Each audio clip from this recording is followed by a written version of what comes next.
Hello, it's me. This is gonna be like a quicker video, but some things. First, dropping Miss Nicotine because she been a distraction. And if y'all want tips on how or like to follow me on my journey, like tell me. But furthermore, this video is to say I proved you bitches wrong, right, whatever. I proved myself right when I said MAGA was a cult, because now Elon is running amok in the GovT, G-O-V-T, government. And by you bitches, I mean like in my third period, like I think around like it was November. It was like right after the election had happened. I was like, is MAGA a cult? And I was like, well, yes. And I can share that presentation more in depth if you divas want, because it was actually quite well made, if I say so myself.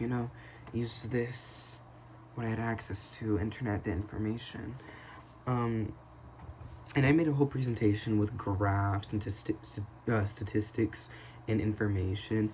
And like fully, I do believe MAGA is a cult because of the abuse of power that's happening. Trump has the power and he's abusing it. And like I'll say it again and again, people love that man with blind faith. And literally the definition of a cult is like misdirected respect, not respect, but like attention. It's like a misallocation of attention and respect and power. That's what it was. And it's crazy because like I'm just tired of people being too scared or too nervous, because whenever you don't deal with the uncomfortable, this is where you get, like, this is where you go. And like the one reason why I vote for the future is our history in America, and more specifically like the world. But like literally, if you look at American history, it's literally protests left and right, and people far right people are convinced that protests don't work, but we'll never look at civil rights or the LGBTQ plus movement or our own history. Like the starting of this nation was a protest against Britain. And that's why like when people are like, protest don't do anything, I'm like, you're mad because you feel useless. And like I get that, but like just because you don't know what you're doing doesn't mean other people don't know what they're doing. And you can join in. Like a walk works, speaking with other people works, like sharing information in any way, it works. Speaking aloud, very minor. Posting a video, even better. And that's why like I always engage in politics, because whether or not you engage with politics engage with you, because politics affects your personal life, the economy, what you can say, what you can wear, what you can do, the law. Like it affects so much. And like it's the fact that everyone, and it's like I also so much up because like everyone is clocking Elon's tea. Like everyone is like, Elon, you don't belong here, leave. And like everyone is like, yeah, you bought the election with your little satellites, didn't you? Because the issue is that like one thing that people don't realize about fascists is that they're never intelligent, they're never sneaky, they always make big moves and they never move in silence. And that's one weakness of fascism, is that you cannot do it quietly, because literally since day one Trump got like impeached and he started his little project 2024 or 2025 shit, everyone was clocking that tea, including myself. I was like, yeah. And him winning the election and getting someone from Kamala, like literally, let's be real, that shit was stolen. And like, kill me, crucify me, let that be the one conspiracy theory I have.